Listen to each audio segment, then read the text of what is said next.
아버지는 어떤 분이었습니까? 하주는 잠시 멈칫하더니 대답했습니다. 얼굴은 기억나지 않지만 엄마는 늘 말씀하셨어요.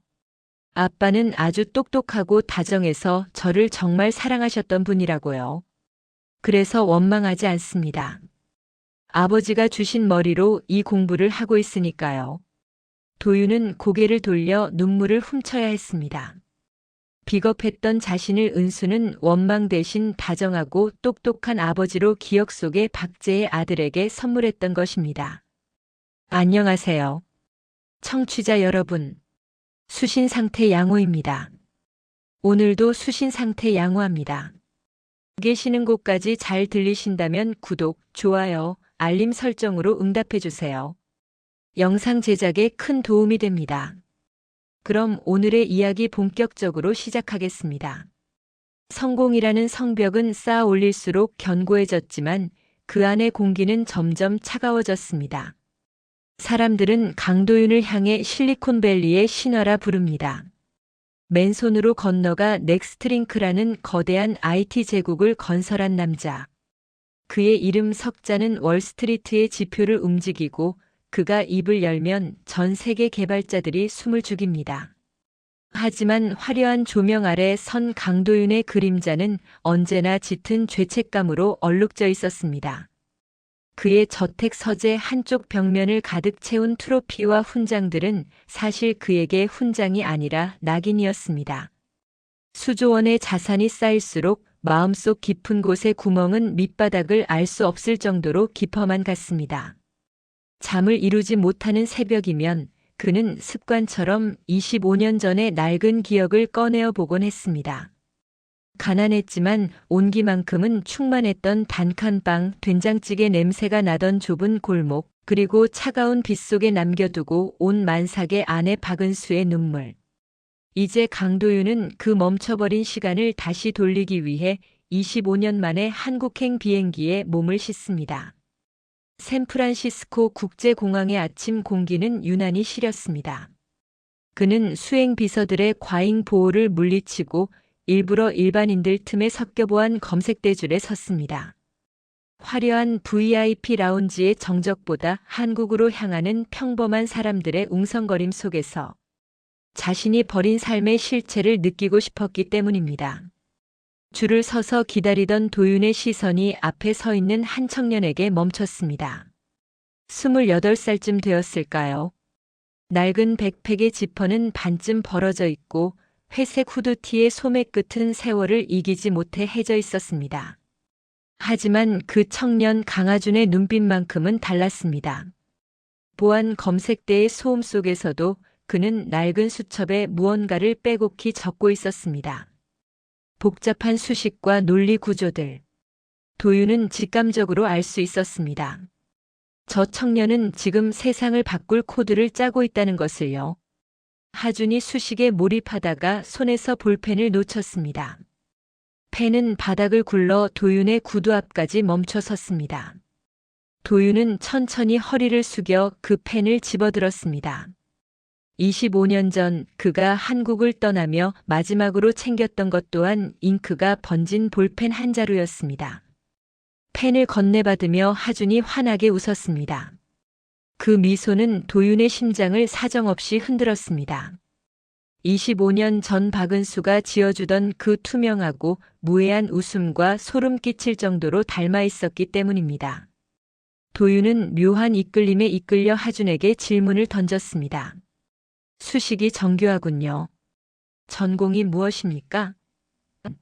하준은 쑥스러운 듯 극적이며 대답했습니다. 데이터 보안을 공부하고 있습니다. 이번에 미국 학회 발표가 있어서 왔다가 돌아가는 길이에요. 청년의 목소리는 맑았고 말투는 정중했습니다. 도윤은 청년의 이름이 강하준이라는 사실을 알게 되었고 자신의 아들 지환이가 살아있다면 딱 저만한 나이일 것이라는 생각에 가슴이 저려왔습니다. 도윤은 결심했습니다. 이 청년에게 작은 기적을 선물하기로 말입니다. 그는 비행기에 오르기 전 조용히 항공사 직원을 불렀습니다. 그리고 자신의 VIP 마일리지를 사용해 하준의 일반석 좌석을 자신의 옆자리인 1등석으로 업그레이드했습니다. 그것은 사업가의 호기심이자 이름 모를 청년에게서 본 과거의 자신에 대한 연민이었습니다. 비행기가 안정을 찾고 순항고도 3만 피트에 도달했을 때 하준은 승무원의 안내를 받으며 1등석 자리에 앉았습니다. 어리벙벙한 표정으로 옆자리에 도윤을 발견한 하준은 입을 다물지 못했습니다. 도윤은 창밖의 구름을 응시하며 덤덤하게 말했습니다. 장거리 비행인데 젊은 인재가 좁은 데서 고생하는 게 안쓰러워 보였습니다. 내 호인이 편히 즐겨요. 하준은 연신 고개를 숙이며 감사를 표했습니다. 하지만 그는 1등석의 화려한 기내식이나 샴페인보다 자신의 낡은 노트북을 먼저 펼쳤습니다. 액정 귀퉁이엔 테이프가 붙어 있고 자판의 글씨는 이미 지워진 고물 노트북. 도윤은 물었습니다. 그 노트북 안엔 무엇이 담겨 있습니까? 하준의 대답은 도윤의 뒤통수를 치는 듯 했습니다. 어머니를 위한 기술입니다. 여주에서 한정식 식당 은수제를 운영하는 어머니 박은수. 연세 드신 분들이 디지털 세상에서 소외당하는 걸 보며 기술이 사람을 차별하지 않는 세상을 만들고 싶다는 하준의 꿈. 박은수라는 이름이 하준의 입술에서 흘러나오는 순간 도윤은 숨을 쉴 수 없었습니다. 도윤 씨, 성공하면 우리 엄마한테 배운 손맛으로 작고 예쁜 한정식집 하나 차리고 싶어요. 25년 전 은수가 속삭이던 그 소박한 꿈이 이제 하준이라는 이름의 아들을 통해 완성되어 가고 있었습니다. 도윤은 어둠에 잠긴 창밖을 보며 물었습니다. 아버지는 어떤 분이었습니까? 하준은 잠시 멈칫하더니 대답했습니다. 얼굴은 기억나지 않지만 엄마는 늘 말씀하셨어요. 아빠는 아주 똑똑하고 다정해서 저를 정말 사랑하셨던 분이라고요. 그래서 원망하지 않습니다. 아버지가 주신 머리로 이 공부를 하고 있으니까요. 도윤은 고개를 돌려 눈물을 훔쳐야 했습니다. 비겁했던 자신을 은수는 원망 대신 다정하고 똑똑한 아버지로 기억 속의 박제의 아들에게 선물했던 것입니다. 그것은 도윤이 실리콘밸리에서 거둔 그 어떤 성공보다도 위대하고 숭고한 용서였습니다. 갑작스러운 난기류가 비행기를 흔들었습니다.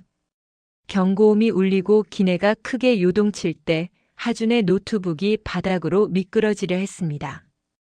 도윤은 본능적으로 몸을 날려 노트북을 붙잡았고 동시에 하준의 손목을 꽉 쥐었습니다. 위험해. 꽉 잡아요. 그 순간 도윤의 눈에 들어온 것이 있었습니다.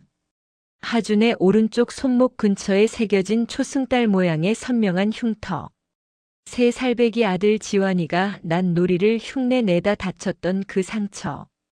도윤이 직접 소독해주며 평생 지켜주겠다고 약속했던 그 상처와 똑같은 자리였습니다. 도윤의 눈동자가 격렬하게 떨렸습니다. 눈앞의 청년이 자신이 버린 아들이라는 확신이 번개처럼 뇌리를 스쳤습니다. 하준은 수줍게 웃으며 말했습니다. 이 흉터요? 엄마가 그러시는데 아빠가 저를 구하려다 생긴 사랑의 훈장이래요. 제 몸에 남은 유일한 아버지의 흔적이죠. 도윤은 하준의 손을 놓을 수 없었습니다. 비겁하게 도망쳤던 그 밤의 자신이 아들의 몸에는 영웅으로 남아있다는 사실에 도윤의 심장은 갈기갈기 찢겨나갔습니다. 이 청년은 지환이었습니다.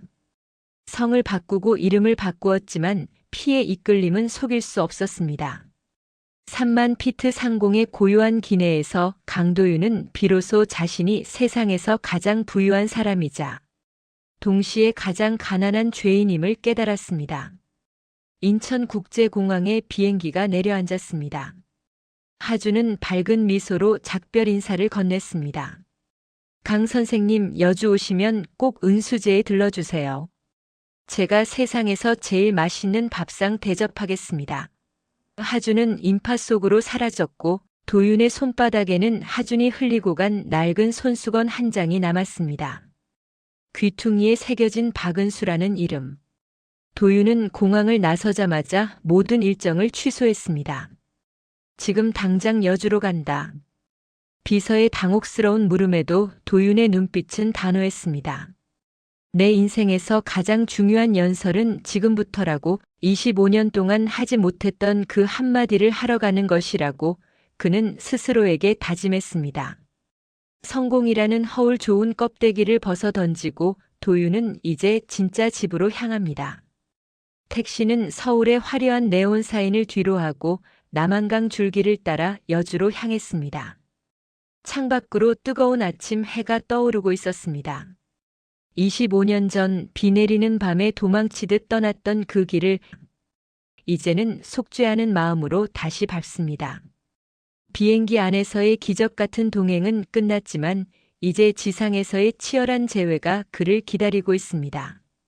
도윤은 은수와 하준이 피와 눈물로 차려낸 그 정갈한 밥상, 은수제의 문 앞에 서기 위해 달리고 또 달렸습니다. 남한강의 물결이 아침 햇살에 반짝입니다. 저 멀리 은수제의 단아한 기와 지붕이 보이기 시작합니다. 강도윤의 진짜 인생은 이제 막 비행을 마치고 지상에 발을 내디뎠습니다.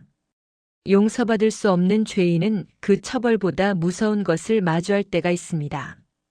그것은 바로 내가 망가뜨린 사람들의 평온한 일상입니다.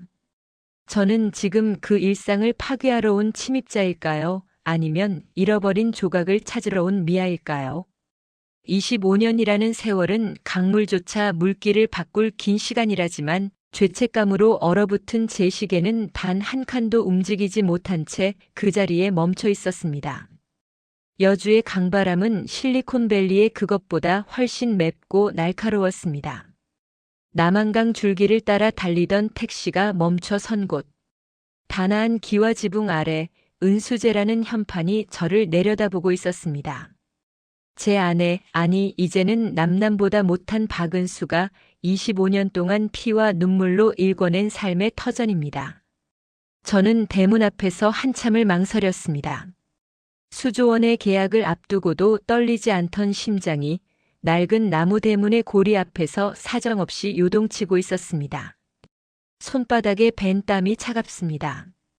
저 문 너머엔 제가 버린 인생이 있고 제가 보지 못한 아들의 성장이 있으며 제가 감당해야 할 한 여인의 원망이 도사리고 있을 겁니다. 저는 떨리는 손으로 문고리를 잡았습니다. 낡은 나무 문이 비명을 지르며 열리는 그 소리가 마치 저의 귀환을 거부하는 비명처럼 들렸습니다. 대문을 열고 들어선 은수제의 마당은 제가 살던 실리콘밸리의 무채색 저택과는 전혀 다른 공기를 품고 있었습니다.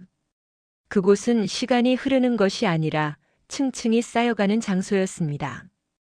발밑에 밟히는 고운 마당 흙의 감촉부터 코끝을 간지럽히는 오래된 나무의 향기까지 모든 것이 저에게는 낯설면서도 지독하게 익숙했습니다. 마당 한편에는 햇살을 고스란히 머금은 장독대 수십 개가 군대처럼 열을 지어 서 있었습니다. 그 항아리들의 뚜껑 위에는 먼지 하나 앉지 않았더군요. 매일 아침 정성스럽게 닦아낸 누군가의 손길이 느껴졌습니다. 25년 전 은수는 장을 담그는 것이 가족의 뿌리를 내리는 일이라고 말하곤 했습니다. 그녀는 정말로 이곳에 깊고 단단한 뿌리를 내리고 살았던 모양입니다. 담벼락 아래에는 작은 들꽃들이 제멋대로인 듯 하면서도 정갈하게 피어 있었습니다. 그 꽃들을 바라보고 있으니 문득 제가 누려온 화려한 성공이 얼마나 인공적이었는지 깨닫게 되더군요. 제가 수조원의 데이터와 숫자를 다루며 차가운 모니터 앞에서 밤을 지새울 때 은수는 이 흙을 만지고 계절의 변화를 온몸으로 받아내며 아들의 끼니를 걱정하는 진짜 삶을 살고 있었습니다. 마당 한가운데 하준이가 백팩을 툭 던져놓으며 주방을 향해 달려갑니다. 그 뒷모습이 얼마나 가볍고 활기찬지 보는 것만으로도 가슴 한구석이 아릿해졌습니다. 하준의 목소리가 은수제의 고요한 공기를 가릅니다. 엄마, 나왔어. 우리 강생이 엄마 아들 하준이 왔다고. 미국 가서 햄버거만 먹었더니 엄마 김치찌개가 꿈속까지 나오더라. 하준의 목소리는 비행기 안에서보다 훨씬 더 맑고 투명했습니다. 그것은 사랑받고 자란 아이 특유의 구김살 없는 당당함이었습니다. 그 부름에 삐걱거리는 나무 문이 열리고 한 여인이 모습을 드러냈습니다. 하얀 앞치마를 두르고 흘러내린 머리칼을 가볍게 쓸어 올리며 나타난 사람. 제 기억 속의 은수는 언제나 23세 앳된 모습이었습니다. 비 오는 날 좁은 단칸방에서 제 셔츠를 다려주던 가냘픈 손목의 소녀였죠. 하지만 눈앞의 그녀는 세월의 풍파를 정면으로 받아낸 단단한 참나무 같았습니다. 은수의 얼굴에는 제가 주지 못한 세월이 깊은 주름으로 새겨져 있었고 그녀의 손마디는 거칠고 굵어져 있었습니다. 아이고, 내 새끼. 왜 이렇게 얼굴이 반쪽이 됐어? 미국 밥이 그렇게 맛이 없었어? 어서 들어와. 엄마가 어제부터 곰탕 끓여놨어. 은수가 하준을 껴안으며 등을 토닥이는 그 짧은 순간, 저는 숨을 쉬는 법을 잊어버렸습니다. 그것은 제가 25년 동안 꿈에서조차 감히 끼어들지 못했던 성역이었습니다. 그녀의 품 안에서 아이처럼 웃는 하준과 그런 아들이 세상의 전부인 양 바라보는 은수. 그 찬란하고 평화로운 모자의 풍경 속에 제 자리는 단 한 뼘도 존재하지 않았습니다. 저는 그저 담장 밖에서 그들의 일상을 훔쳐보는 침입자일 뿐이었습니다. 심장을 쥐어짜는 듯한 통증이 밀려왔습니다. 제가 실리콘밸리에서 거둔 모든 성공과 명예를 다 바쳐서라도 저 풍경 속에 단 1초라도 섞일 수만 있다면 얼마나 좋을까. 그런 헛된 망상이 제 머릿속을 스쳤습니다. 저는 마른 침을 삼키며 마당 안쪽으로 한 걸음을 내디뎠습니다. 하준이 먼저 저를 발견하고는 눈을 크게 뜨며 반갑게 소리칩니다. 선생님, 진짜로 오셨네요. 엄마, 이분이셔. 내가 말한 비행기에서 나 구해준 은인. 1등석까지 태워주신 진짜 멋진 분이야.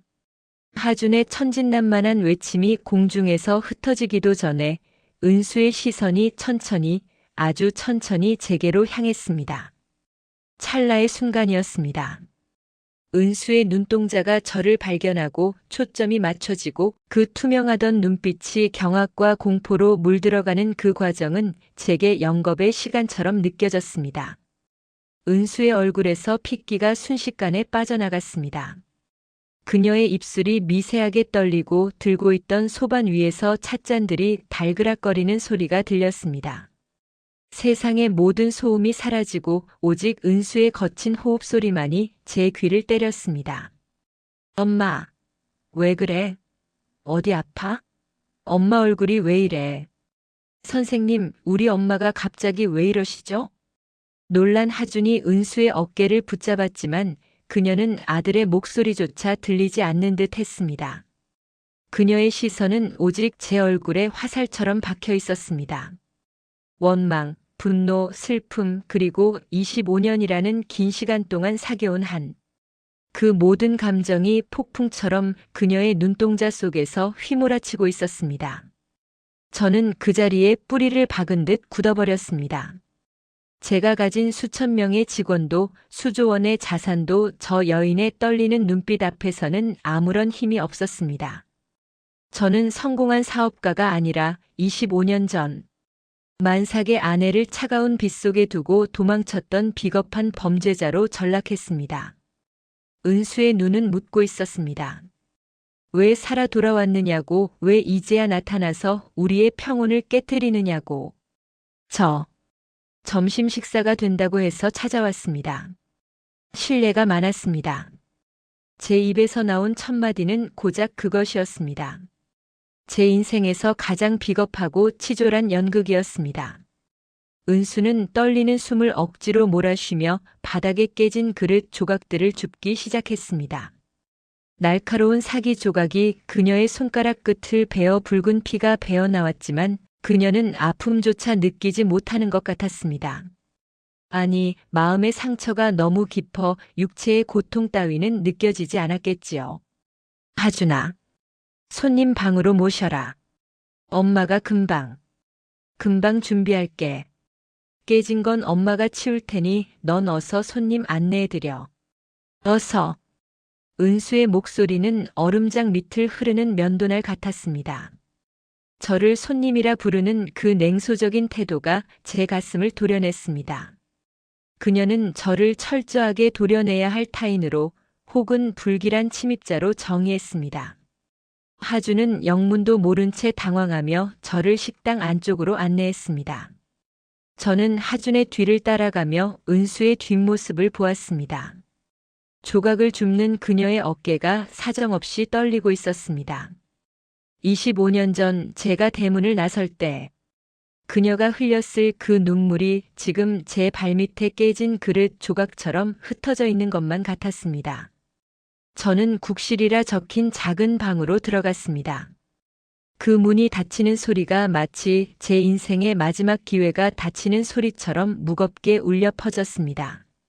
하준의 안내를 받아 들어선 국실은 좁고 아담했습니다. 하지만 그 작은 공간을 채우고 있는 공기의 무게는 제가 감당하기엔 너무나 무거웠습니다. 벽에 걸린 낡은 달력의 숫자들이 마치 제가 잃어버린 날들을 하나하나 세고 있는 것만 같아 눈을 둘 곳이 없었죠. 잠시 후 문 밖에서 조심스러운 발소리가 들려왔습니다.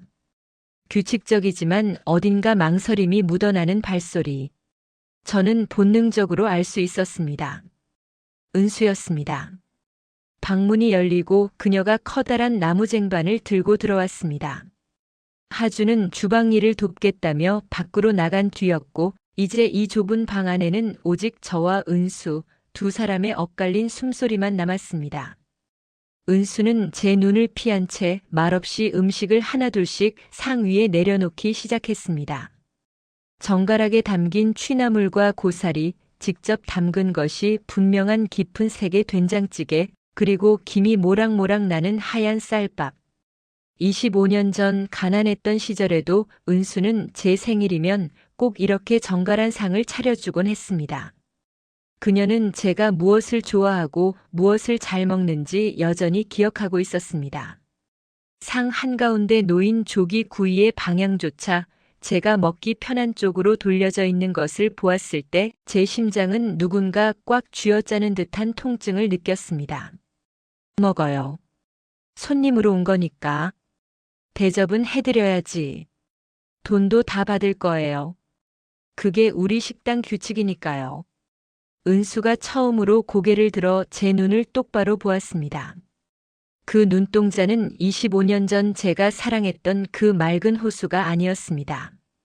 수만 번의 밤을 눈물로 지새우고 거친 세상을 홀로 버텨내며 굳어버린 한의 결정체였습니다. 그녀의 눈은 묻고 있었습니다. 왜 이제야 나타났느냐고. 그 화려한 옷을 입고 나타나서 우리가 겨우 쌓아 올린 이 소박한 평화를 무너뜨리려는 것이냐고. 은수야. 나야. 도윤이야. 죽을 죄를 지었다는 거 알아. 하지만 단 한순간도. 압니다. 강도윤 씨. 모를 리가 있겠어요? 하지만 내 기억 속의 강도윤은 25년 전 그 비 오는 밤에 이미 죽었습니다. 지금 내 앞에 앉아 있는 사람은 우리 아들이 길에서 만난 재수 좋은 부자 아저씨일 뿐이에요. 음식에 독은 안 탔으니 걱정 말고 드시고 다 먹으면 조용히 나가주세요. 우리 집은 손님 가실 때 배웅 안 합니다. 은수는 차갑게 돌아서서 방을 나가려 했습니다. 저는 다급하게 자리에서 일어나 그녀의 해진 앞치마 소매를 붙잡았습니다. 손끝에 닿는 그녀의 몸이 사정없이 떨리고 있었습니다. 미안해. 정말 미안해. 성공해서 돌아오겠다는 그 약속 하나 지키려고 앞만 보고 달렸어. 그런데 정신을 차려보니 너무 멀리 와버렸어. 은수야, 제발. 성공? 그 돈다발 들고 오면 내가 어서 오라고 절이라도 할 줄 알았니?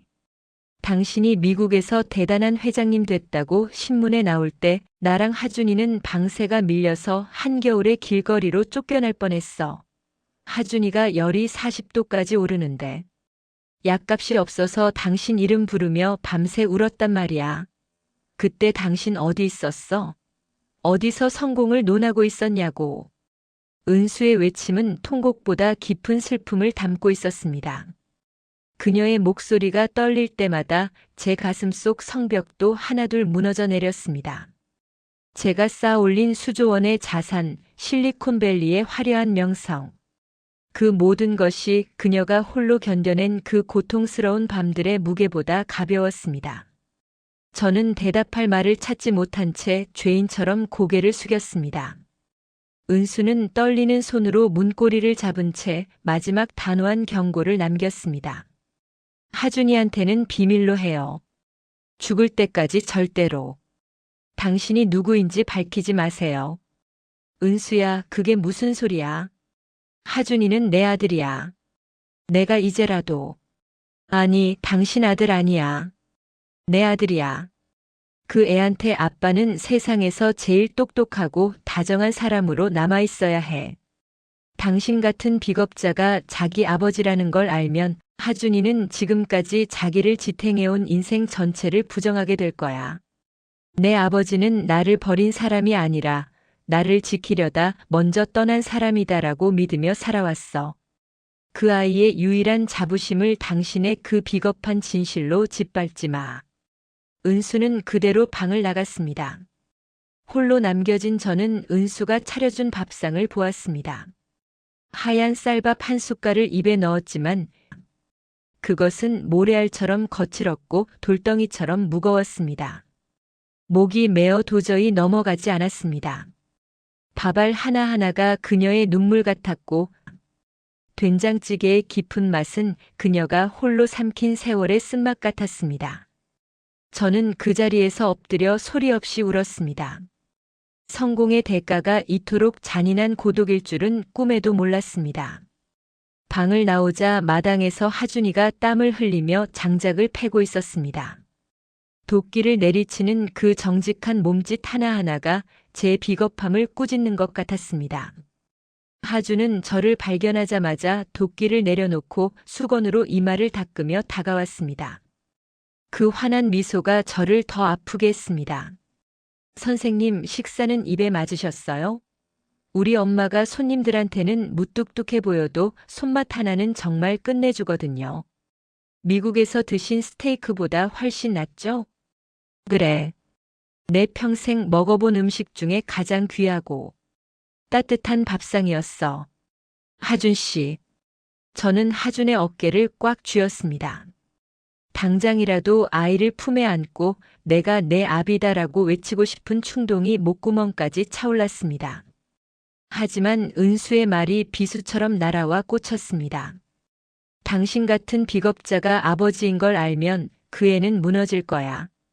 저는 주머니에서 평생을 함께한 만년필 한 자루를 꺼내 하준의 손에 쥐어주었습니다. 실리콘밸리에서 첫 계약을 따냈을 때 스스로에게 선물했던 제 인생의 상징과도 같은 물건이었습니다. 하준 씨, 이건 내 마음입니다. 훌륭한 개발자가 되겠다는 그 꿈 절대로 포기하지 마세요. 당신은 충분히 그럴 자격이 있는 사람입니다. 그것은 제가 아들에게 줄 수 있는 유일한 그리고 가장 초라한 속죄의 증표였습니다. 저는 하준의 맑은 눈동자를 뒤로한 채 도망치듯 은수제를 빠져나왔습니다. 하지만 제 가슴 속에는 이미 새로운 다짐이 싹트고 있었습니다. 은수가 허락하지 않아도 하준이 몰라주어도 이제는 제가 그들을 지켜야 할 차례라는 사실을요. 강도윤의 진짜 싸움은 3만 피트 상공이 아니라 이 낮은 땅 위에서 이제 막 시작되고 있었습니다. 제가 쌓아 올린 수조원의 자산이 그녀가 홀로 견뎌낸 그 고통스러운 밤들의 무게보다 가벼웠습니다. 식당을 나왔지만 발걸음이 떨어지지 않았습니다. 저는 비서에게 전화해 여주 인근의 거처를 마련하라고 지시했습니다. 은수가 허락하지 않아도 저는 이 근처를 맴돌며 그녀의 주변을 지키고 싶었습니다. 그런데 그때였습니다. 은수제 근처에 서 있는 검은색 대형 세단 한 대가 눈에 들어왔습니다. 차 안에는 험악한 인상의 사내들이 식당 동태를 살피고 있었습니다. 그들은 단순한 손님이 아니었습니다. 더러운 인상의 사내들이 차에서 내려 은수제 대문을 거칠게 걷어차며 소리를 지르기 시작했습니다. 박 사장, 돈 안 갚고 백장 부리면 오늘 진짜 이 집 불태워버린다. 좋은 말할 때 나와. 채무 문제. 은수에게 어떤 사연이 있는 걸까요? 하준이는 이 사실을 알고 있을까요? 저는 주먹을 꽉 쥐었습니다. 25년 전에는 겁쟁이처럼 도망쳤지만 이제는 도망치지 않겠다고 다짐했습니다. 식당 안에서 하준의 당황한 목소리와 무언가 깨지는 소리가 들려왔습니다.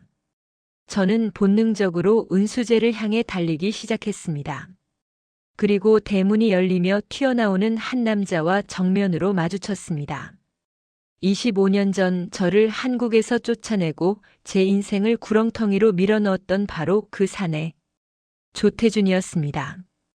그가 왜 여기서 나오는 걸까요? 은수와 하준을 괴롭히는 배후가 설마 그자였단 말입니까? 퍼즐은 제가 상상한 것보다 훨씬 더 잔인하고 거대하게 얽혀 있었습니다. 운명은 때로 가장 잔인한 가면을 쓰고 우리 앞에 나타나곤 합니다. 25년이라는 긴 세월을 돌아 겨우 닿은 내 안식처.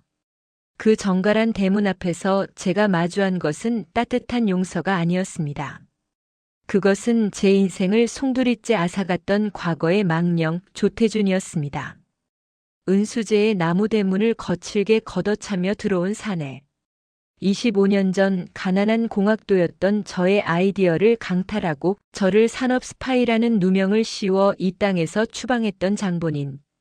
그 조태준이 지금 내 아내와 아들의 삶을 짓밟고 있었습니다. 그는 값비싼 수입차에서 내려 거만한 걸음걸이로 마당을 가로질렀습니다.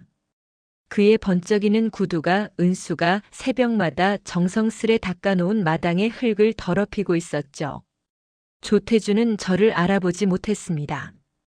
그에게 저는 25년 전 밟아 뭉개버린 수많은 경쟁자 중 하나, 이름조차 기억나지 않는 벌레 같은 존재였을 테니까요. 하지만 저는 그의 비열한 숨소리 하나, 입가에 걸린 역겨운 미소 하나조차 잊은 적이 없습니다. 박 사장, 귀먹었어? 안에 있는 거 다 아니까 좋은 말할 때 나오지. 이 금싸라기 땅에 식당 차려놓고 백장 장사하더니 이제 이자 갚을 능력도 없나 보지. 응? 주방 문이 열리고 은수가 나왔습니다. 그녀는 제 아들 하준의 앞을 가로막고 서 있었습니다. 떨리는 어깨를 애써 진정시키며 맹수 앞에서 새끼를 지키는 어미 새처럼 위태롭지만 강인한 눈빛으로 조태준을 쏘아보았죠. 그 가냘픈 등이 너무나 작아 보여 제 심장이 갈기갈기 찢어지는 것 같았습니다. 분명히 지난달에 원금 일부랑 이자 다 드렸잖아요. 조 사장님, 갑자기 이율을 2배로 높이는 법이 어디 있어요? 이건 명백한 계약 위반이에요. 계약? 이 아줌마가 아직 정신을 못 차렸네. 사채 쓰면서 계약 따지는 사람이 어딨어? 요즘 시장 금리가 얼만데. 싫으면 당장 비워주든가. 여기 골프장 클럽하우스 들어올 자리인 거 몰라? 당신 하나 때문에 수천억짜리 사업이 멈춰있단 말이야. 골프장. 그 단어 하나에 은수제의 모든 역사가 무너져 내리는 환청이 들렸습니다. 은수가 25년 동안 새벽 이슬을 맞으며 밥을 짓고 아들을 키우고 제 이름을 가슴에 묻어가며 지켜온 이 터전이 조태준이라는 인간의 탐욕 아래 사라질 위기에 처한 겁니다. 저는 주먹을 꽉 쥐었습니다. 손톱이 손바닥을 파고들어 핏방울이 떨어졌지만 분노가 통증을 압도해 아무런 느낌도 없었습니다. 더 이상 지켜볼 수 없었습니다. 저는 차 문을 열고 그들을 향해 걸어갔습니다. 수행 비서들이 저를 말리려 했지만 제 눈빛 하나에 그들은 얼어붙었습니다. 지금 이 순간 저는 세계를 움직이는 IT 기업 넥스트링크의 회장이 아닙니다. 가족을 지키지 못한 채 도망쳤던 한 남자의 이름으로 그리고 아버지를 대신해 휘두르는 징벌의 칼날로 그 자리에 섰습니다. 그 더러운 손 당장 치우지 못하겠나. 마당에 흐르던 모든 소음이 단숨에 정지했습니다. 조태준은 눈을 가늘게 뜨며 천천히 고개를 돌려 저를 보았습니다. 그의 눈에는 이 듣보잡은 뭐야? 라는 식의 오만함이 가득했죠. 당신 뭐야? 이 아줌마 친척이야? 좋은 말할 때 꺼져. 남의 집 비즈니스에 끼어들지 말고 목숨 보전하고 싶으면. 비즈니스? 법정 최고 금리를 위반하고 협박과 갈취를 일삼는 게 당신들의 비즈니스인가? 조태준, 당신 여전하군. 25년 전이나 지금이나 남의 인생 훔치는 거 말고는 할 줄 아는 게 없어. 제 입에서 자신의 이름이 나오자 조태준의 얼굴이 묘하게 일그러졌습니다. 당황과 의구심이 스친 것이죠. 그때 하준이가 제 곁으로 다가와 제 팔을 붙잡았습니다. 선생님 위험해요. 이 사람들 정말 무서운 사람들이에요. 하준의 외침에 제 가슴은 다시 한번 미어졌습니다. 아들아, 이 아비가 너무 늦었지. 내 아버지가 이 괴물들에게서 너를 지키기 위해 25년을 지옥에서 버텼단다. 조태준의 부하들이 저를 애워싸려 할 때 제 신호에 맞춰 대기하던 보안 요원들이 마당으로 들이닥쳤습니다. 실리콘밸리 최첨단 보안 시스템을 구축하던 베테랑들이었습니다. 동네 양아치 수준인 조태준의 패거리들은 상대조차 되지 않았죠. 상황은 찰나에 역전되었습니다. 에이, 이거나. 너희들 누구야? 내가 이 지역 유지 조태준이야. 시장이랑도 형님 동생 하는 사이라고. 시장? 조태준, 당신이 줄 땐 그 정치인들까지 내가 전부 다 사버렸거든. 이제 당신을 지켜줄 방패는 없어. 당장 내 집 마당에서 꺼져. 조태준 일당이 꼴사납게 쫓겨난 뒤 마당에는 다시 정적이 찾아왔습니다. 하지만 그것은 평화로운 정적이 아니었습니다. 깨진 도자기 파편보다 더 날카롭게 가슴을 찌르는 침묵이었습니다. 은수는 고개를 숙인 채 어깨를 바들바들 떨고 있었습니다. 하준이가 그런 엄마를 감싸 안으며 저를 향해 말했습니다. 선생님, 정말 감사합니다. 그런데 저 사람들을 어떻게 아시는 건가요? 그리고 아까 내 집 마당이라고. 저는 차마 대답할 수 없었습니다. 내 아버지를 죽음으로 몰아넣은 원수다라고 말할 수도, 내가 내 아버지다라고 목 놓아 부를 수도 없었습니다. 그때 은수가 하준의 손을 거칠게 뿌리치고 제 앞으로 다가왔습니다. 그녀의 눈동자에는 고마움이 아니라 지독한 혐오와 말로 다 할 수 없는 공포가 서려 있었습니다. 가세요. 당장. 우리 집에서 나가주세요. 은수야, 저놈이 조태준이야. 저 인간이 너와 하준이를 괴롭히게 절대로 그냥 둘 수 없어. 누가 누굴 지킨다는 거예요? 당신이 나타나서 일이 더 커진 거 몰라요? 저 사람은 괴물이에요. 돈과 권력이라면 수단과 방법을 안 가리는 괴물이라고요. 당신이 잠시 도와준다고 해결될 문제가 아니에요. 제발. 우리 아들 눈앞에서 사라져줘요. 당신 존재 자체가 우리에겐 조태준보다 더 큰 저주니까. 은수는 하준의 손을 끌고 주방 안으로 들어가 문을 걸어 잠갔습니다. 쾅 소리를 내며 닫힌 문은 제 인생의 마지막 문이 닫히는 소리처럼 무겁고 잔인했습니다. 저는 홀로 남겨진 마당에서 은수제의 낡은 기와를 올려다보았습니다. 조태준은 단순히 돈을 받으러 온 게 아니었습니다. 그는 은수제라는 공간을 통해 저를 다시 한번 비참하게 만들고 제 소중한 것들을 유린하려 하고 있었습니다. 그는 이미 알고 있었던 걸까요? 제가 돌아왔다는 것을. 그리고 이 식당이 제 심장과도 같은 약점이라는 것을요. 저는 이제 결심했습니다. 조태준이 은수의 세상을 부수려 한다면 저는 그의 제국 전체를 지옥으로 보내버릴 것입니다. 선생님, 사실 다 알고 있었어요. 엄마가 밤마다 장부를 보며 우시는 거. 조태준이라는 사람이 우리를 압박하고 있다는 거. 제가 공부를 포기하고 돈을 벌겠다고 해도 엄마는 화를 내며 그러셨어요. 내 아버지가 물려준 머리를 절대 썩히지 말라고. 너만은 아빠처럼 세상을 바꾸는 사람이 되어야 한다고요. 저는 하준의 어깨를 꽉 잡았습니다. 아들아, 내 아버지가 물려준 머리는 지금 내 눈앞에서 피눈물을 흘리고 있다. 저는 하준의 손에 서류 뭉치 하나를 건넸습니다. 하준 씨, 나를 믿으세요. 조태준이 벌이는 골프장 사업 부지 주변의 모든 땅을 내가 매입했습니다. 이제 그 땅에는 데이터 센터가 들어설 겁니다. 골프장 허가는 취소될 것이고 조태준은 파산할 겁니다. 이게 내가 하준 씨와 어머니에게 줄 수 있는 유일한 선물입니다.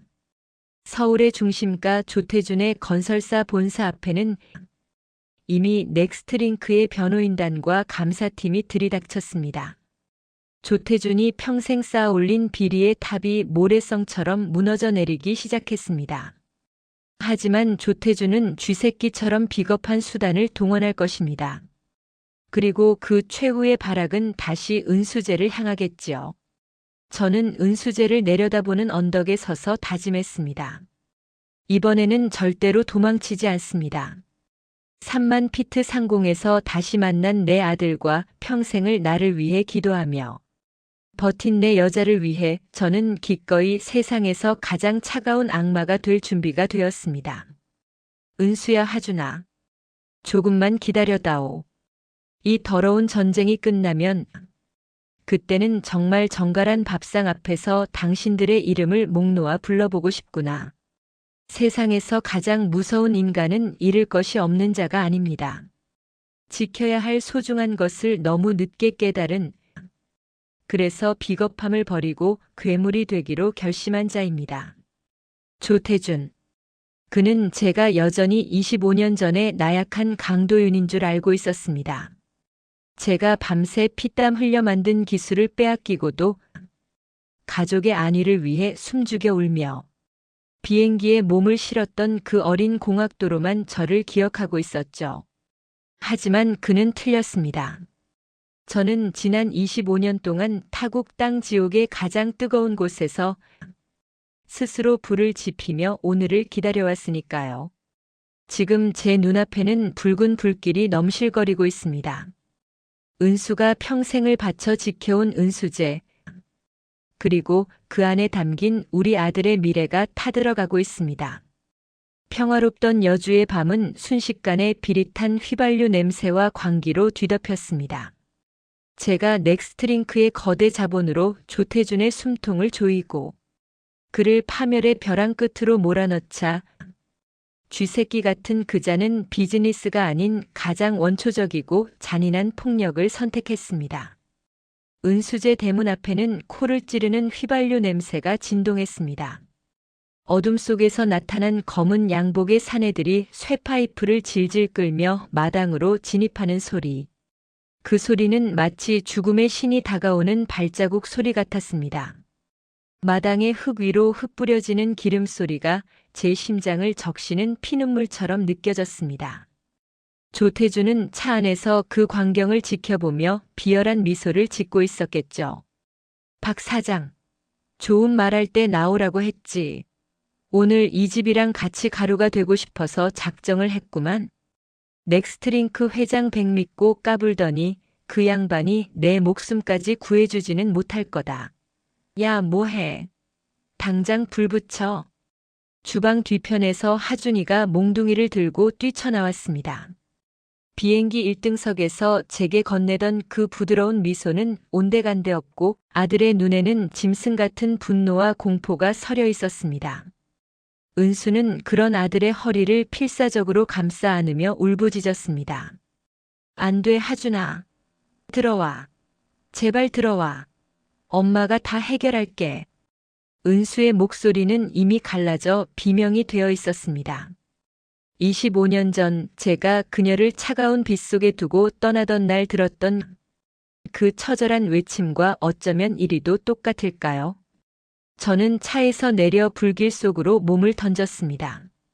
보안 요원들이 제 팔을 붙잡고 회장님 위험합니다. 직접 들어가시면 안 됩니다. 라고 외쳤지만 제 귀에는 아무것도 들리지 않았습니다. 제 눈앞에서 조태준의 부하가 은수의 뺨을 후려치고 그녀를 차가운 흙바닥으로 밀쳐내는 순간 제 이성은 완전히 파괴되었습니다. 제가 가진 수조원의 자산, 세계적인 명성, 그 모든 것이 저 여인이 내뱉는 고통스러운 신음소리보다 가치 없다는 것을 깨닫는 데는 단 1초도 걸리지 않았습니다. 조태준이 던진 불길이 은수제의 석가래를 타고 미친 듯이 번져갔습니다. 수십 년의 세월을 견디며 은수의 손때가 묻은 건조한 나무 기둥들이 비명을 지르며 타올랐고 검은 연기는 순식간에 시야를 가렸습니다. 폐를 찌르는 매캐한 연기와 살을 태울 듯한 열기 속에서도 저는 은수와 하준을 찾아야 했습니다. 제 인생의 유일한 구원이 제가 25년 동안 꿈꿔온 안식처가 저 불길 속에 갇혀 있었으니까요. 엄마, 정신 차려요. 제발. 하준의 절박한 목소리가 들렸습니다. 무너진 대들보 아래 하준이가 깔려 있었습니다. 하준은 자신의 다리가 으스러지는 고통 속에서도 은수를 밖으로 밀어내며 소리쳤습니다. 아저씨, 우리 엄마 좀, 제발 우리 엄마부터 구해주세요. 저는 괜찮으니까 제발 우리 엄마 좀. 저는 타오르는 대들보 아래로 몸을 던졌습니다. 뜨거운 열기가 얼굴의 솜털을 다 태우는 것 같았지만 저는 초인적인 힘으로 무거운 나무 기둥을 어깨로 받쳐들었습니다. 어깨의 인대가 끊어지는 듯한 감각과 뼈가 으스러지는 고통이 밀려왔지만 이를 악물었습니다. 내가 여기서 포기하면 25년 전처럼 또다시 사랑하는 사람들을 버리고 도망치는 꼴이 된다. 죽어도 여기서 죽겠다는 각오로 하준을 향해 손을 뻗었습니다.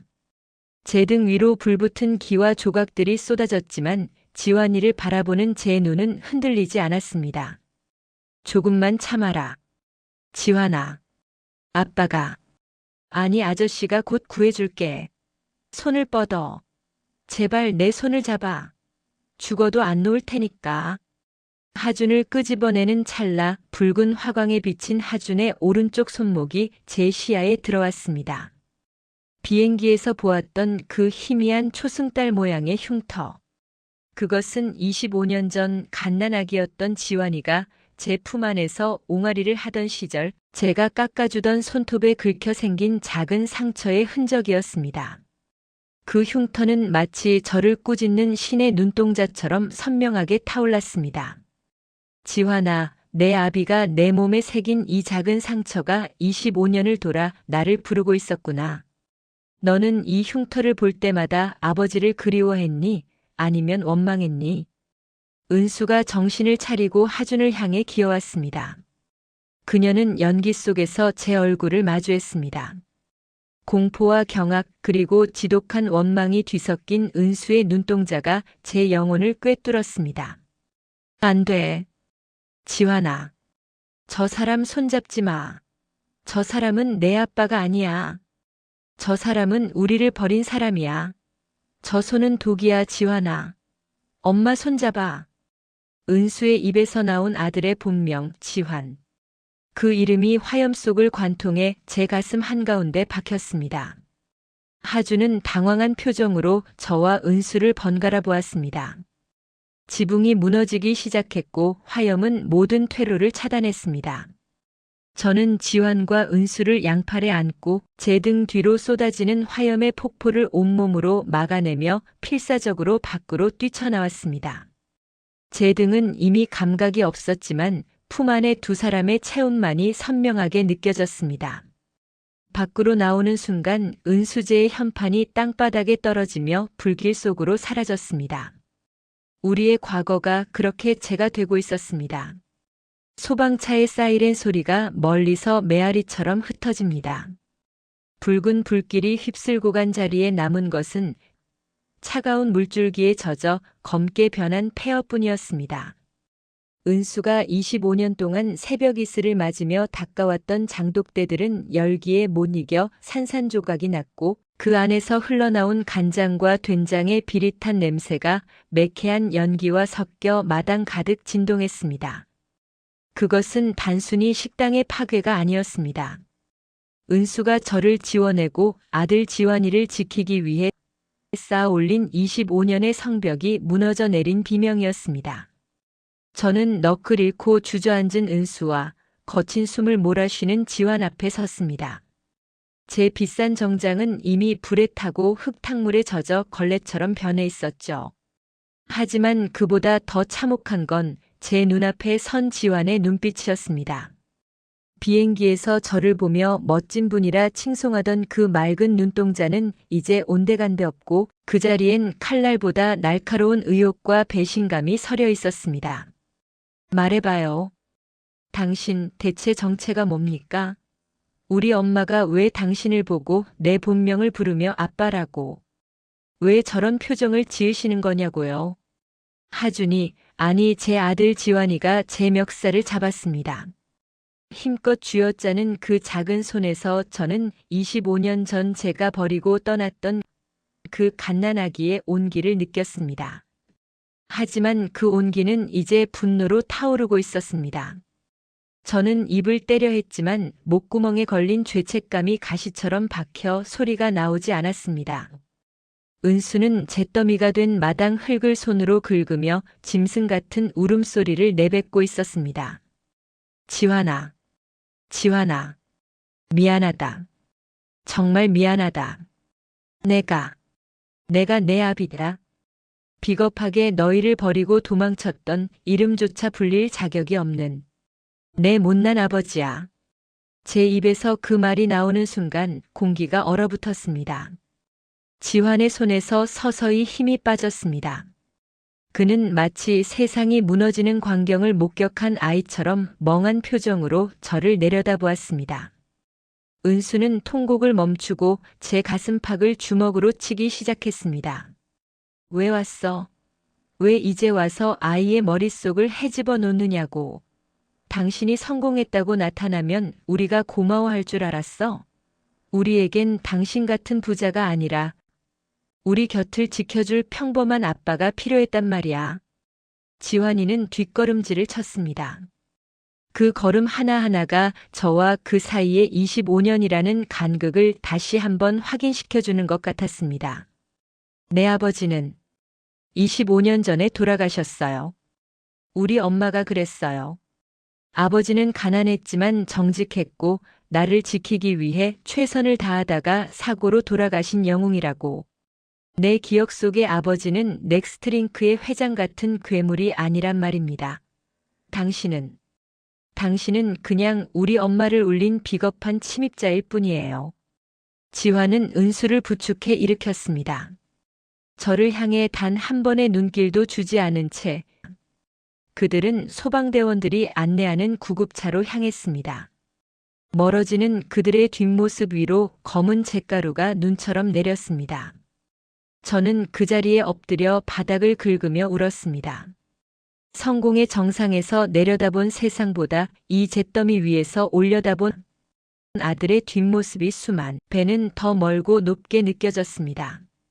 저는 수조 원의 자산을 가졌지만 오늘 밤 지구상에서 가장 가난한 사내가 되었습니다. 저는 여주 시내가 내려다 보이는 호텔 펜트하우스로 돌아가지 않았습니다. 은수제가 타버린 그 폐허 옆 임시로 세운 텐트 안에서 밤을 지새웠습니다. 비서들이 회장님 건강이 염려됩니다라며 만류했지만 저는 그들을 물러나게 했습니다. 이 잿더미의 냄새를 맡고 이 매서운 강바람을 온몸으로 맞아야만 제가 지은 죄의 무게를 조금이나마 체감할 수 있을 것 같았습니다. 어둠 속에서 노트북을 폈습니다. 모니터의 푸른 빛이 제 지친 얼굴을 비춥니다. 이제 감상에 젖어 있을 시간은 끝났습니다. 조태준이 불을 질러 은수의 과거를 태웠다면 저는 그 제 위에서 그 누구도 무너뜨릴 수 없는 미래의 성벽을 쌓아야 했습니다. 그것이 제가 아들에게 줄 수 있는 유일한 사죄의 방식이었습니다.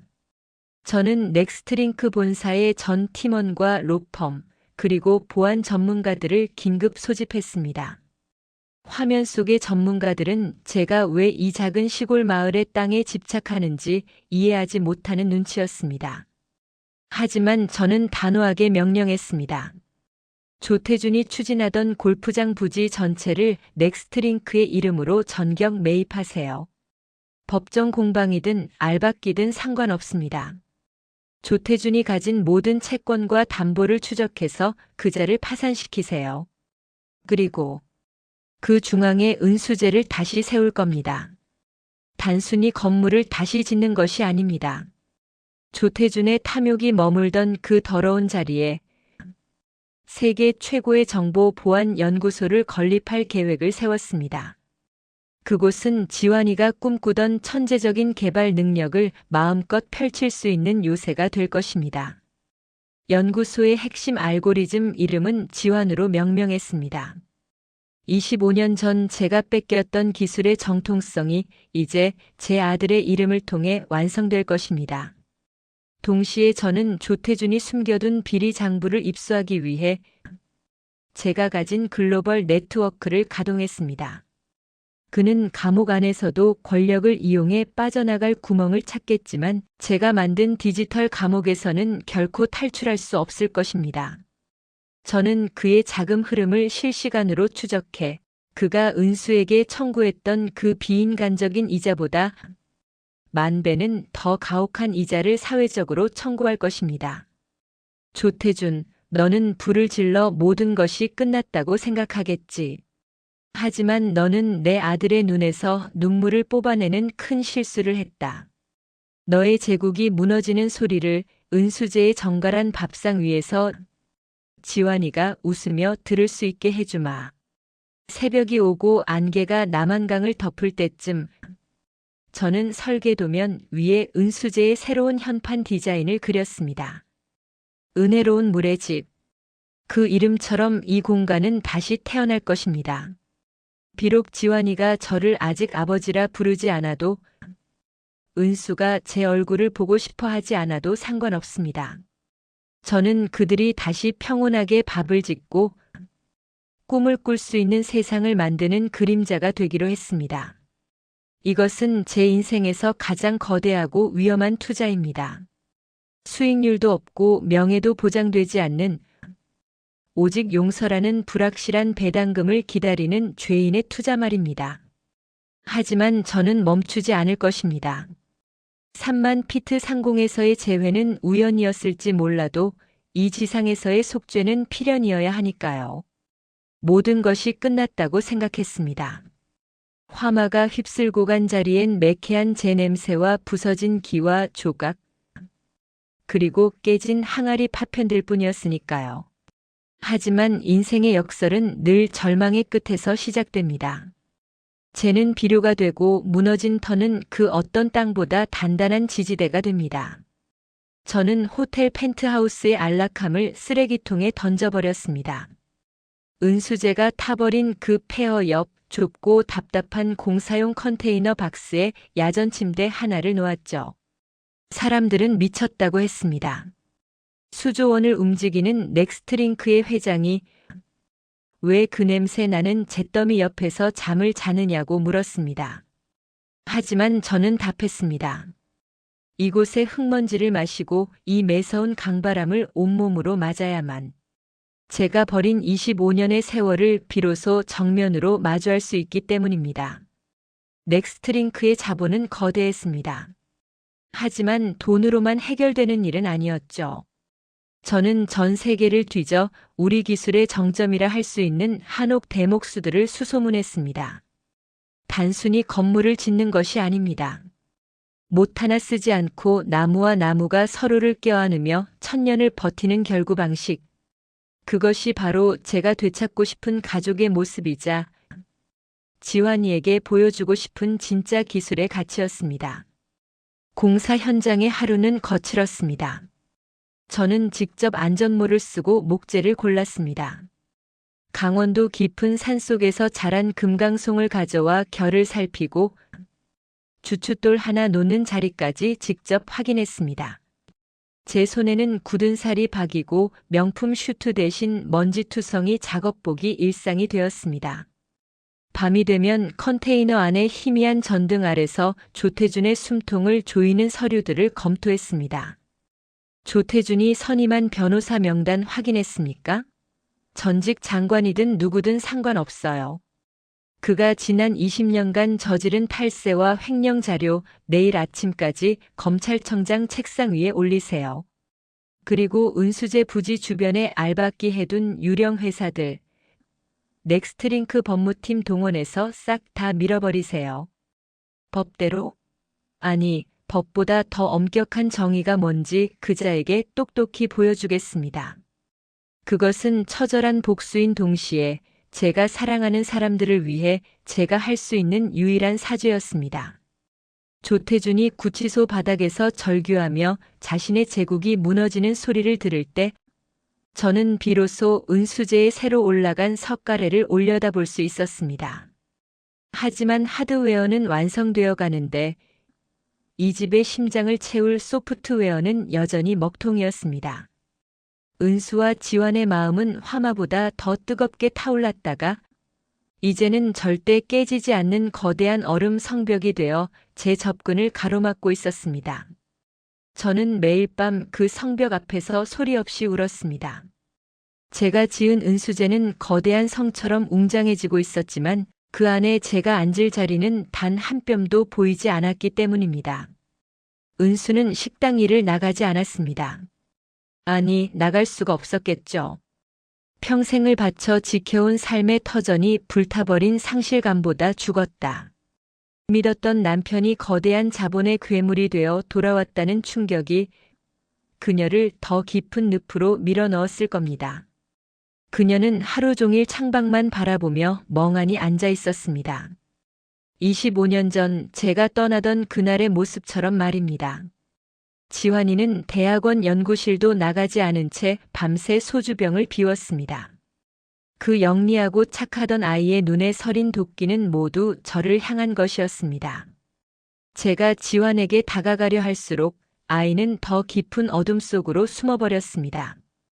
제가 준 만지작거리다가도 제가 보낸 수행 비서들을 보면 그것을 바닥에 내팽개쳤다는 소식을 들었습니다. 저는 매일 아침 그들의 낡은 연립주택 문 앞에 꽃바구니나 돈 봉투 대신 소박하고 정갈한 식재료들을 두고 왔습니다. 여주시장에서 새벽같이 일어나 공수해온 냉이, 은수가 좋아하던 알굵은 조기, 그리고 지환이가 어릴 때 좋아했다던 단감 같은 것들이었죠. 대화는커녕 문조차 열어주지 않았지만 저는 그것이 제가 건네는 유일한 노크라고 생각했습니다. 그러던 어느 날 저녁 비가 억수같이 쏟아지던 밤이었습니다. 지환이가 문을 박차고 나왔습니다. 빗물에 젖은 채 제 멱살을 잡는 아들의 손목. 그곳에 선명하게 빛나는 초승달 흉터가 제 심장을 난도질했습니다. 대체 왜 이러는 겁니까? 돈이면 다 되는 줄 알아요? 저 화려한 기와집 다시 짓는다고 우리 엄마 마음이 돌아올 것 같냐고. 당신은 그냥 죽었어야 했어. 25년 전 그 비행기에서 아니. 그 지옥 같은 미국 땅에서 영원히 사라졌어야 했다고. 왜 이제 나타나서 우리를 더 비참하게 만들어. 지환아. 아니 하준아. 미안하다. 내 말이 1000번 만번 옳다. 나는 죽어서라도 용서받지 못할 비겁한 인간이지. 하지만 죽더라도 너희가 따뜻한 밥 한 끼 먹는 건 보고 죽고 싶구나. 조태준 그 인간이 짓밟은 내 엄마의 자부심을 내가 다시 세워주고 싶을 뿐이야. 그거 하나만, 그 하나만 허락해다오. 지환은 제 손을 거칠게 뿌리치고 빗속으로 달려갔습니다. 저는 그 자리에 주저앉아 쏟아지는 빗물을 삼켰습니다. 3만 피트 상공에서 이 아이를 다시 만났을 때 저는 그것이 신의 축복인 줄 알았습니다. 하지만 지상에서 마주한 현실은 갯벌처럼 질척이고 무거웠습니다. 돈으로 산 성공은 깃털처럼 가벼웠지만 가족에게 지은 죄의 무게는 태산보다 무거웠습니다. 은수는 커튼 뒤에서 그 광경을 지켜보고 있었습니다. 가늘게 떨리던 그녀의 그림자가 창문에 비칠 때 저는 깨달았습니다. 그녀의 한은 단순히 제가 없던 시간 때문이 아니라 제가 돌아와서 보여준 그 화려한 힘 때문이라는 것을요. 그녀가 원한 건 수조원의 회장이 아니라 25년 전 잃어버린 그 가난하지만 다정했던 강도윤의 눈빛이었다는 사실을 말입니다. 저는 그날 밤 빗속에서 다짐했습니다. 은수제의 현판을 달기 전까지 저는 결코 이 땅을 떠나지 않겠다고. 설령 그들이 평생 문을 열어주지 않는다 해도 저는 그 집의 대문고리가 되어 그들을 지키겠다고 말입니다. 계절의 시계는 잔인할 만큼 정확하게 흘러 남한강의 두꺼운 얼음을 녹이고 강변의 버드나무에 연두색 생명력을 불어넣었습니다. 그리고 그 시간의 흐름 속에서 잿더미였던 은수제는 다시 기적처럼 일어섰습니다. 예전의 소박한 정취는 그대로 살리되 기둥은 더 깊은 산속에서 자란 굵은 금강송으로 세웠고 기와는 햇살을 머금으면 은은한 푸른 빛을 내는 최고급 청기와를 얹었습니다. 단순히 건물을 복원한 것이 아니었습니다.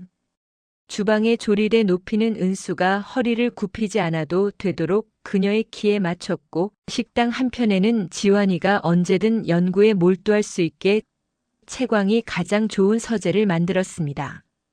마당에는 은수가 평생의 보물처럼 여겼던 장독대들을 다시 채워 넣었습니다. 전국 8도를 뒤져 구한 수십 년 된 시간장과 고추장들이 그 안에 담겼죠. 하지만 하드웨어는 완벽했으나 그 집의 심장을 뛰게 할 주인공들은 여전히 돌아오지 않았습니다. 저는 완공된 은수제의 대청마루에 앉아 매일 아침 해가 뜨는 것을 보았습니다. 돈으로 지은 이 화려한 껍데기가 과연 그들의 상처받은 영혼을 품어줄 수 있을까? 저는 제 오만이 다시 한번 그들을 밀어내고 있는 것은 아닌지 두려웠습니다. 저는 고민 끝에 펜을 들었습니다. 넥스트링크 회장의 직인이 찍힌 공문도 화려한 초대장도 아니었습니다. 시장에서 파는 소박한 편지지 한 장에 25년 동안 묵혀두었던 진심을 꾹꾹 눌러 썼습니다. 은수야, 그리고 지환아. 밥 차려놨다. 예전처럼 근사한 실력은 아니지만 내가 직접 시장에 가서 냉이도 사고 조기도 손질해봤어. 너희가 오지 않아도 좋다. 하지만 이 집의 등기부등본은 이제 너희 이름으로 되어 있다. 이건 내가 주는 선물이 아니라 내가 25년 동안 밀린 너희의 삶에 대한 최소한의 임대료란다. 나는 오늘 저녁 비행기로 다시 미국으로 떠난다. 마지막으로 당신이 끓여주던 그 구수한 된장찌개 냄새가 사무치게 그리워 주방에 불을 켜두고 간다. 비겁한 거짓말이었습니다. 미국행 비행기 표 같은 건 예약하지도 않았습니다.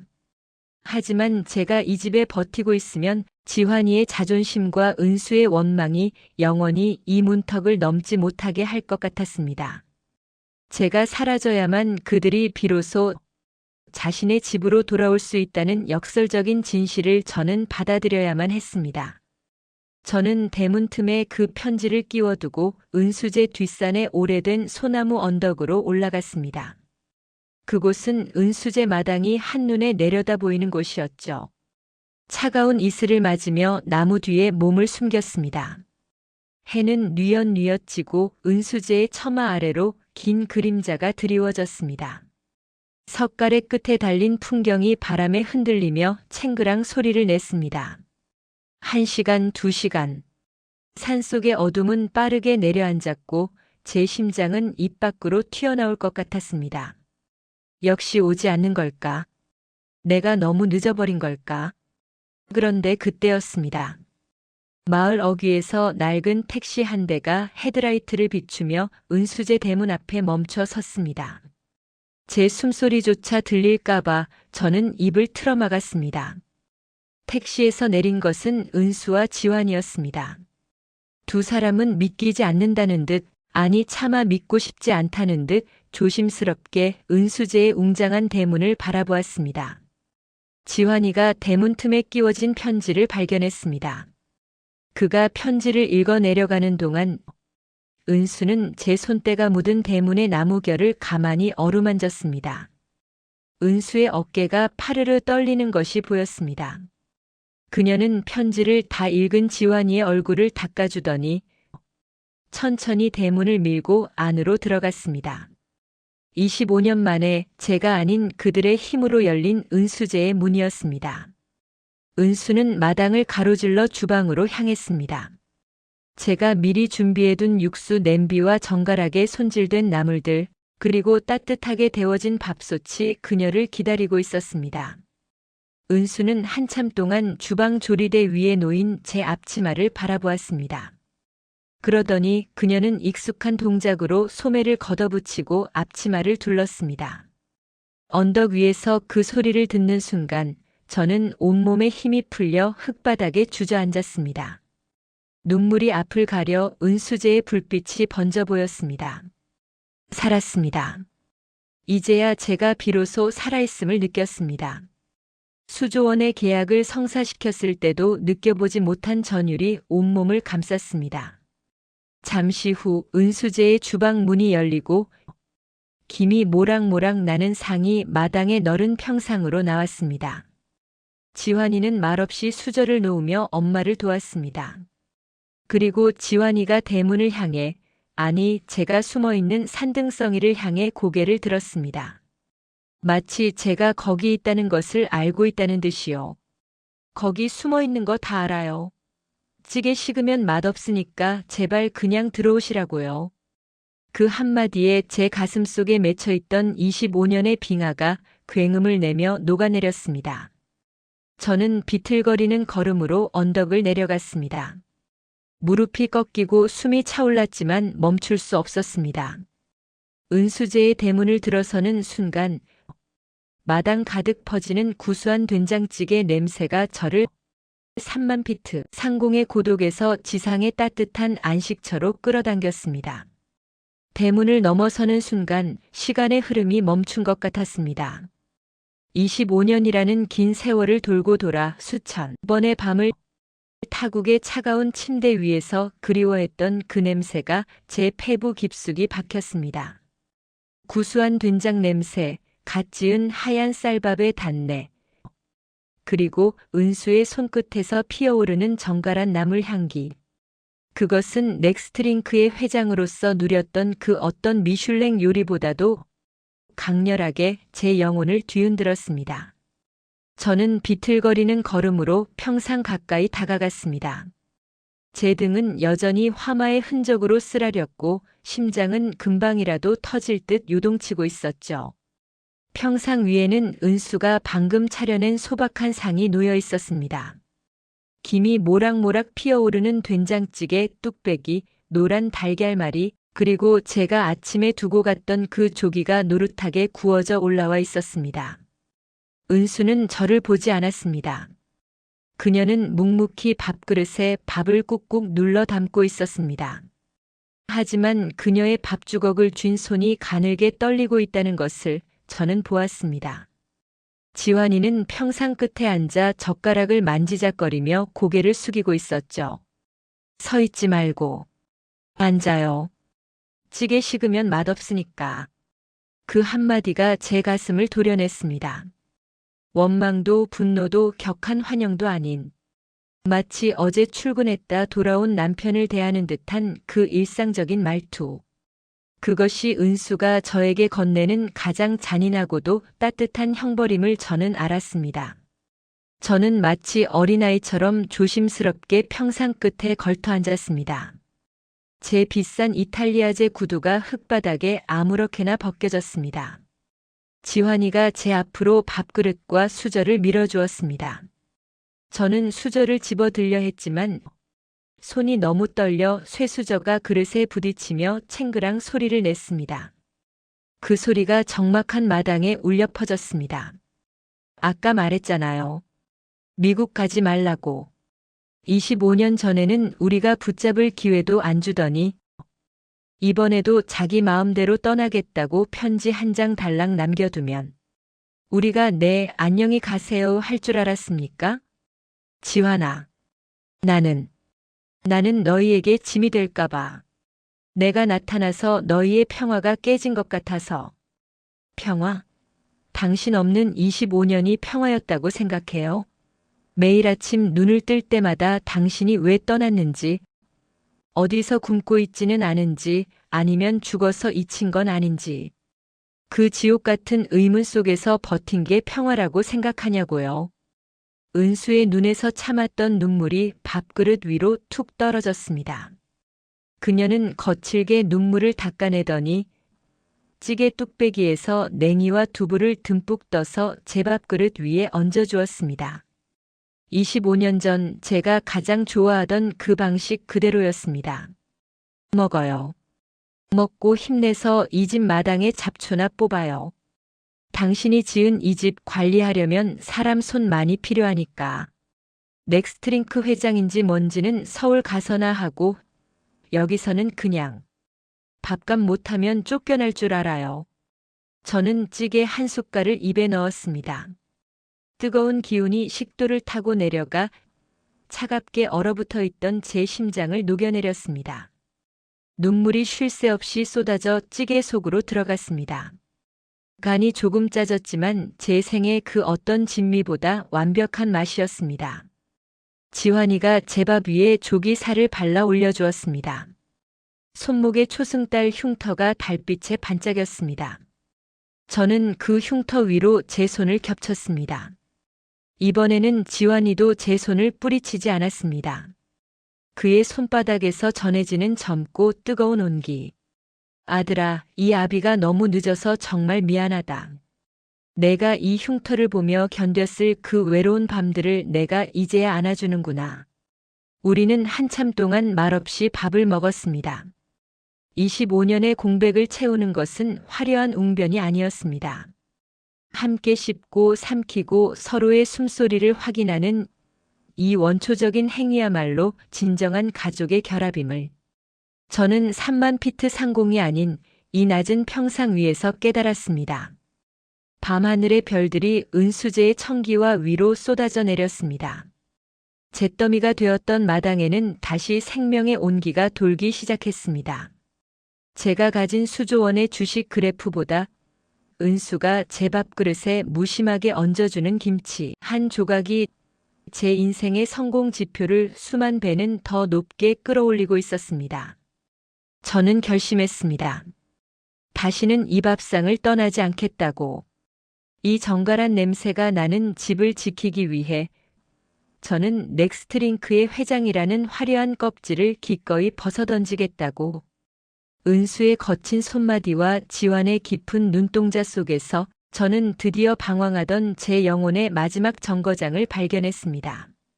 식사를 마칠 때쯤 지환이가 제 잔에 물을 따르며 나직하게 불렀습니다. 아버지, 물 드세요.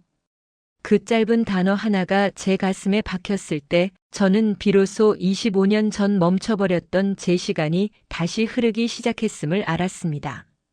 식사를 마친 은수제의 마당에는 깊은 밤의 정적이 찾아왔습니다. 하지만 그것은 예전의 차갑고 날카로운 침묵이 아니었습니다. 25년 동안 서로의 가슴 속에 단단하게 뭉쳐있던 원망과 죄책감, 그리고 그리움이라는 이름의 응어리들이 은수의 된장찌개 김 속으로 녹아내린 뒤 찾아온 포근한 안식의 정적이었습니다. 평상 위에 놓인 빈 그릇들은 마치 전쟁을 끝낸 병사들의 훈장처럼 빛나고 있었습니다. 저는 25년 만에 처음으로 배부른 느낌이 아닌 마음이 찼다는 느낌을 받았습니다. 지환이는 말없이 빈 그릇들을 겹쳐들고 주방으로 향했습니다. 그 뒷모습을 보며 은수가 제 곁으로 다가와 앉았습니다. 툇마루 아래로 나란히 놓인 제 낡은 작업화와 은수의 고무신, 그리고 지환의 운동화. 그 세 켤레의 신발이 비로소 한 방향을 향해 놓여 있었습니다. 저 아이 손목의 흉터. 당신 때문인 거 알고는 매일 밤 울었어요. 그런데 지환이는 그러더군요. 이 상처가 있어서 아빠를 잊지 않을 수 있었다고. 당신이 준 건 상처가 아니라 다시 만날 수 있다는 약속이었다고 믿으면서. 저 아이는 25년을 견뎠던 거예요. 저는 은수의 거친 손을 가만히 잡았습니다. 예전에 부드러웠던 손은 세월의 풍파에 깎여 단단한 나무 껍질처럼 변해 있었지만 그 안에서 느껴지는 온기만큼은 25년 전과 다름이 없었습니다. 은수는 제 손길을 거부하지 않았습니다. 오히려 제 손등에 남은 화상의 흉터를 손가락으로 조심스럽게 쓸어내렸습니다. 내가 미안하다. 은수야. 성공이라는 이름의 괴물이 되어서 너희 곁을 지키는 법을 잊고 살았어. 3만 피트 상공에서 지환이를 만났을 때 나는 비로소 내가 얼마나 낮은 곳에 처박혀 있었는지 깨달았어. 너희가 없는 세상은 아무리 높이 날아도 그저 차가운 허공일 뿐이었다는 걸. 주방에서 설거지를 마친 지환이가 마당으로 나왔습니다. 그는 손에 낡은 앨범 하나를 들고 있었습니다. 제가 없던 25년 지환이가 초등학교를 졸업하고 고등학교 축제에서 상을 타고 대학원 합격 통지서를 받아들고 은수와 함께 울던 그 모든 순간이 담긴 기록이었습니다. 지환이는 제 곁에 앉아 앨범의 첫 페이지를 넘겼습니다. 여기 이 빈 페이지들. 제가 남겨뒀던 거예요. 언젠가 아버지가 돌아오시면 같이 찍은 사진으로 채우려고요. 사실 원망도 많이 했지만 제 안의 천재성이 아버지를 닮았다는 걸 느낄 때마다 속으론 조금 자랑스러웠어요. 이제 이 페이지들 같이 채워주실 거죠? 지환의 말에 은수가 참았던 웃음을 터뜨렸습니다. 누가 천재래? 제 아빠 닮아서 고집만 센 주제에. 은수의 농담 섞인 핀잔에 우리 세 사람은 동시에 웃음을 터뜨렸습니다. 마당을 가득 채운 웃음소리는 은수제의 처마 끝 풍경을 흔들었고 그 소리는 남한강의 물결을 타고 멀리 퍼져나갔습니다. 25년 동안 우리 세 사람을 묶고 있던 무거운 쇠사슬이 풀려나가는 순간이었습니다. 저는 지환의 어깨를 감싸 안았고 지환은 제 허리를 꼭 붙잡았습니다. 은수는 그런 우리 두 남자의 모습 위로 고개를 기댔습니다. 응어리는 사라졌습니다. 화염은 모든 것을 태웠지만 역설적이게도 그 화염 속에서 우리는 서로의 진심을 발가벗은 채 마주할 수 있었습니다. 조태준이 빼앗으려 했던 기술도 제가 쌓아올린 천문학적인 자산도 이 순간 나누는 살과 살의 맞닿음보다 소중할 수는 없었습니다. 새벽 공기가 차갑게 내려앉았지만 우리 세 사람의 체온이 모인 은수제의 평상은 세상에서 가장 뜨거운 섬이 되었습니다. 저는 이제 압니다. 3만 피트 상공의 고독한 비행은 끝났음을. 이제 제 활주로는 이 정갈한 마당이며 제 관제탑은 은수의 잔소리이고 제 연료는 지환이의 꿈이라는 사실을 말입니다. 지환아, 은수야. 내일은 우리 셋이 시장에 가자. 지환이 내가 좋아하는 고등어도 사고 은수 당신 좋아하는 꽃신도 하나 사러 가자고. 좋아요, 아버지. 대신 짐은 아버지가 다 드셔야 해요. 에구, 부려먹기는. 그래요, 우리 내일은 셋이서 실컷 걸어봅시다. 멀리서 동이 터오기 시작했습니다. 어둠이 걷히고 드러난 은수제의 기와 위로 황금빛 햇살이 찬란하게 부서집니다. 25년 전 눈물로 가득했던 이별의 장소는 이제 용서와 사랑으로 가득한 귀환의 성지가 되었습니다. 3만 피트 상공에서 시작된 기적 같은 재회. 그 길고 험난했던 여정의 끝에 저는 드디어 집에 도착했습니다. 세월은 흐르는 물과 같아서 상처 입은 대지를 적시고 새로운 생명을 키워냅니다. 은수제의 화마가 휩쓸고 간 자리엔 이제 세계가 주목하는 연구소가 들어섰고 그곳에서 한 청년의 천재성이 꽃을 피웠습니다. 오늘은 그 결실이 세상 앞에 드러나는 날입니다. 올해의 대상 수상자를 발표하겠습니다. 혁신적인 양자 보안 알고리즘 은수를 설계하여 세계 보안 시장의 판도를 바꾼 주역입니다. 한국대학교 강지환 군 무대로 나와주십시오. 강하준이 아닌 강지환. 아들은 이제 25년 전 잃어버렸던 자신의 진짜 이름을 가슴에 달고 당당히 무대 위로 걸어나갔습니다. 깔끔한 수트 차림의 지환이는 더 이상 불안에 떨던 청년이 아니었습니다. 무대 아래 객석 제일 앞줄에는 세상에서 가장 긴장된 표정으로 아들을 바라보는 두 사람이 있었습니다. 바로 저와 은수였죠. 감사합니다. 이 알고리즘의 이름은 제 어머니의 이름에서 따왔습니다. 평생을 인내와 사랑으로 저를 키워주신 어머니께 이 영광을 바칩니다. 그리고 지환이가 말을 멈추고 저를 향해 깊게 고개를 숙였습니다. 제 심장이 멎는 것 같았습니다. 오랜 시간 먼 길을 돌아 제게 돌아와 주신 제 아버지께 감사를 전하고 싶습니다. 아버지는 제게 기술보다 소중한 것은 지켜야 할 사람이라는 것을 가르쳐 주셨습니다. 아버지, 당신이 보여준 속죄의 시간들이 오늘의 저를 만들었습니다. 사랑합니다, 아버지. 은수는 손수건으로 연신 눈가를 훔쳤고 저는 흐르는 눈물을 감추지 못한 채 고개를 끄덕였습니다. 3만 피트 상공에서 남남으로 만났던 그날부터 오늘까지의 필름이 머릿속을 스쳐 지나갔습니다. 응어리는 더 이상 남아있지 않았습니다. 그 자리에 남은 것은 서로에 대한 깊은 존경과 말로 다 할 수 없는 가족의 뿐이었습니다. 지환이는 더 큰 세상을 배우기 위해 미국 유학길에 오르기로 했습니다. 제가 25년 전 도망치듯 떠났던 그 길을 이제 지환이는 가장 든든한 지원군인 부모의 배웅을 받으며 당당히 걸어가려 합니다. 공항 대합실 은수는 지환이의 옷매무새를 다듬고 또 다듬었습니다. 가서 밥 거르지 말고 아빠 닮아서 일에 미쳐 살지 말고 알았지? 힘들면 언제든 전화해. 엄마가 비행기 타고 바로 갈 테니까. 걱정 마요, 엄마. 이제 우리 연락 끊길 일 절대 없잖아요. 제가 만든 보안망이 우리 가족을 24시간 연결해 줄 텐데. 지환이는 제게 다가와 손을 내밀었습니다. 예전에 그 초승달 흉터가 있는 손이었습니다.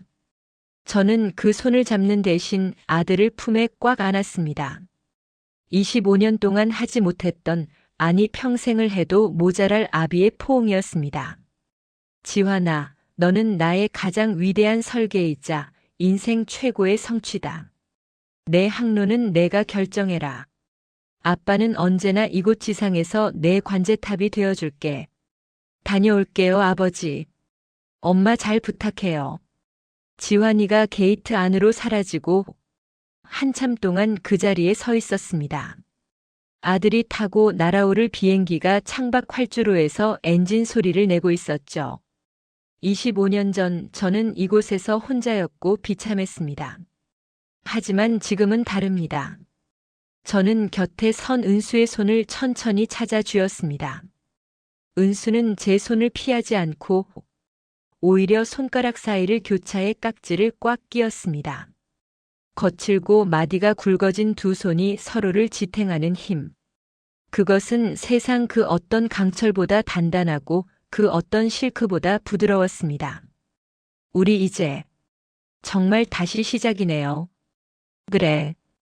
이제 도망치지도 숨지도 않을 거야. 당신 손잡고 은수제로 돌아가서 내일 아침 같이 차려 먹자. 공항을 빠져나와 주차장으로 향하는 길. 우리는 단 한순간도 서로의 손을 놓지 않았습니다. 3만 피트 상공의 고독했던 비행은 이제 완전히 끝이 났습니다. 구름 위 차가운 공기 대신 땅 위에 따뜻한 흙냄새와 사랑하는 사람의 온기를 느끼며 우리는 걸어갑니다. 하늘을 가르며 날아오르는 지환이의 비행기 궤적을 바라보며 저는 비로소 진정한 자유를 얻었습니다. 돌아갈 집이 있고 곁에 잡아줄 손이 있다는 것. 인생이라는 긴 여정의 끝에서 제가 찾은 진실은 아주 소박한 것이었습니다. 가장 높이 나는 새가 가장 멀리 보는 것이 아니라 가장 사랑받는 새가 가장 안전하게 돌아온다는 사실을 말입니다. 은수제의 가마솥에는 오늘도 따뜻한 김이 피어오를 것입니다. 우리의 재회는 이제 영원한 일상이 되었습니다. 오늘 이야기는 여기까지입니다. 오늘도 수신 상태 양호합니다. 계신 곳까지 잘 전달되었나요? 잘 전달되었다면 구독, 좋아요, 알림 설정 부탁드립니다. 영상 제작에 큰 도움이 됩니다. 다음엔 더 따뜻한 이야기로 찾아뵙겠습니다. 오늘 하루도 고생 많으셨습니다.